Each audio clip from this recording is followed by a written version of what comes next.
আসসালামু আলাইকুম ওয়া রাহমাতুল্লাহ। সম্মানিত ভিউয়ার্স, দেশ বিদেশ যে যেখান থেকে দেখতেছেন, আশা করি সবাই একটু দোয়া করবেন, সাপোর্ট করবেন আমার এই কষ্টের ফসলটার জন্য। আল্লাহ পাক রব্বুল আলামিন এই ফসলের মাধ্যম দিয়া আমাকে যেন ভালো কিছু করার সুযোগ দান করে। সকলে বলবেন আমিন। তো আমি ভাই এই যে হলুদ কালার আছি, এই হলুদটা বিগত দিনগুলো থেকে এই পরিশ্রম করতে করতে করতে করতে করতে করতে আল্লাহ পাক রব্বুল আলামিন আমি এই পর্যন্ত আজকে আসছি। তো কষ্ট আল্লাহ তাআলা দিয়েছিল, আমরা করছি। একটা ফসল যদি কষ্ট না করি তো ফসলটা স্বাবলম্বী হবে না। তো দুঃখের বিষয় আমি আপনাদেরকে একটু ক্লিয়ার দেখাইতে চাই। সেটা হচ্ছে যে আমি হলুদের সঙ্গে ওই যে লাগাইছিলাম বেগুনের চারা। দেখেন এই যে মানুষ কতটাই ভালো, এই মানুষগুলোর জন্য দোয়া করুন ভাই। এই যে গরু ছাগল লাগে দিয়ে এই যে বেগুনগুলো খেয়ে ফেলছে। এই যে দেখেন, আমি দেখে দিচ্ছি হাতে ধরে, এই যে দেখেন, এই যে ইয়েটা, এই যে আগাটা শেষ করে ফেলছে। আবার দেখেন, হয়তো বলবেন যে ভাই দুই একটা না, এরকম শত শত গাছ এই যে মানুষগুলো শেষ করে ফেলছে এরকম গরু লাগে দিয়ে। এই যে দেখেন, এই যে তো দুর্ভাগ্য কপাল, এই মানুষগুলোর জন্য সবাই একটু দোয়া করবেন, আল্লাহ তাআলা যেন এদেরকে হেদায়েত দান করে। কারণ হেদায়েতের মালিক কিন্তু মহান আল্লাহ রাব্বুল আলামিন। প্রত্যেকটা বেগুন গাছ আমার শেষ করে ফেলছে। তো আমি একজন খেটে খাওয়া নিম্ন ঘরের সন্তান। এই যে জমিনটা, এই জমিনটাও কিন্তু মানুষের জমিন, এটা আমার কোনো পার্সোনাল জমিন না। আমার আঞ্চলিক ভাষায় বলা হয় যে আমি খন্ডা নিয়ে আবাদ করতেছি। আমার প্রত্যেকটা বেগুনের গাছ, প্রত্যেকটা গাছ আমার যা করছে, আল্লাহ পাকের কাছে আমি কি বলবো। আমি শুধু দোয়াই করব আমার অন্তঃস্থল থেকে আল্লাহ যেন এই সকল মানুষগুলোকে হেদায়েত দান করে। তো হয়তো বা আমার কপালে এটাই ছিল যে আমি ফসল ফলাবো। আশা করছিলাম যে বেগুনের গাছগুলো থেকে ভাই, দেখছেন এমন কোনো বেগুন নাই যে শেষ করে ফেলছে। দেখেন প্রত্যেকটা গাছ ছাগল বা গরু লাগে দিয়ে এই যে কেটে কেটে ফেলছে। এই যে দেখেন, এই যে। আমি কার কাছে সাহায্য চাবো? খুব কষ্ট করে এই বেগুনের চারাগুলো, আজকে এই বেগুনগুলো থাকলে অনেকটা বড় বড় গাছ হইতো। যাই হোক, 10টা টাকা রুজি করে হয়তো বা আল্লাহর একটু চাল ডাল লবণ তেল কিনে ছেলে মেয়েদের মুখে একটু হাসি ফুটাইতে পারতাম, কিন্তু সে ভাগ্য আমার আর জুটলো না। এই যে দেখেন, এই গাছটার কথাই বলি, এই গাছটাই যে বেগুন আছে দেখছেন, বেগুনটা একটু হাত দিয়ে দেখাই। এই যে ভাই দেখেন, এই যে বেগুনটা দেখেন কত সুন্দর বেগুনটা আসছে। আর এই যে দেখেন পাশে আর একটা গাছ, এই যে দেখেন। তাহলে এরকম যদি হয়, এই যে দেখেন সামনের গুলো, এই যে দেখেন, এই যে দেখেন ওটা, তাহলে ভাই এই যে গাছগুলো, এই যে দেখেন এইগুলা, এই যে আহ, আপনারা হয়তো বিরক্ত হবেন যে কোথাকার এক চাষি এই জিনিসগুলো আমাদেরকে ভিডিওর মধ্যে আনছে।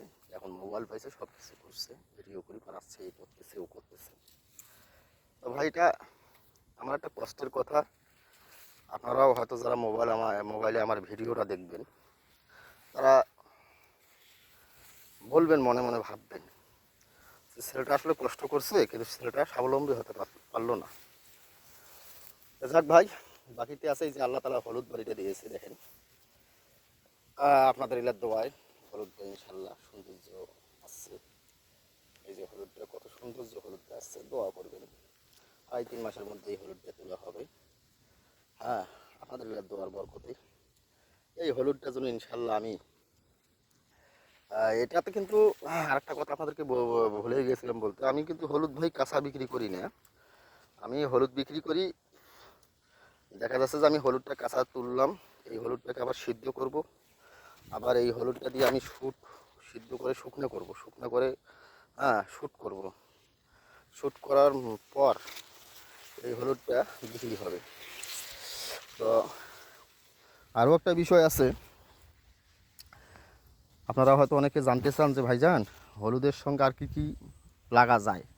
হলুদের সঙ্গে বেগুন আর এই যে পাশাপাশি মরিচের গাছ লাগাবেন। এই যে আমি মরিচের গাছ লাগাচ্ছি ওই একই খেতে। এই যে দেখেন, এটা মরিচের গাছ, এই যে ফুল আসছে, এই যে দেখেন ফুল আসছে, এই যে দেখছেন, এই যে সৌন্দর্য মরিচের গাছ, এই যে হ্যাঁ, এই যে প্রত্যেকটা জায়গায় এই যে ফাঁকে ফাঁকে মরিচের গাছ লাগিয়েছে, এই যে ফুল আসছে। তো এখন ইনশাল্লাহ বৃষ্টি বাদলের দিন, তো এখন দেখা যাচ্ছে যে মরিচের দাম একটু বেশি। আল্লাহ রহমত এই যে আমার গাছেও মরিচ আসছে, এই যে এই যেমন মরিচ ছিঁড়ে যাবে। আচ্ছা ছিঁড়ি, বিসমিল্লাহির রহমানির রহিম, বিসমিল্লাহির রহমানির রহিম। সুন্দর সুন্দর মরিচ আসছে ভাই, এই যে দেখেন বড় বড় মরিচ ধরছে। আপনাদের এলে দোয়াই ভাই, এলে আপনাদের দোয়া ভাইয়া, আপনারা একটু দোয়া করবেন, আমাকে একটু সাপোর্ট করবেন।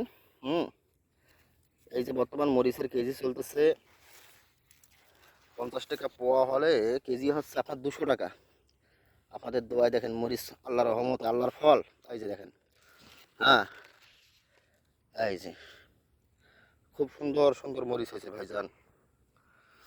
তো আজকে আমি এই প্রথম এই মরিচ বাগানের আজকে হলুদের সঙ্গে যে আমি মরিচ লাগাচ্ছি, এইটার প্রথম আজকে আমি এই মরিচ কটা তুললাম।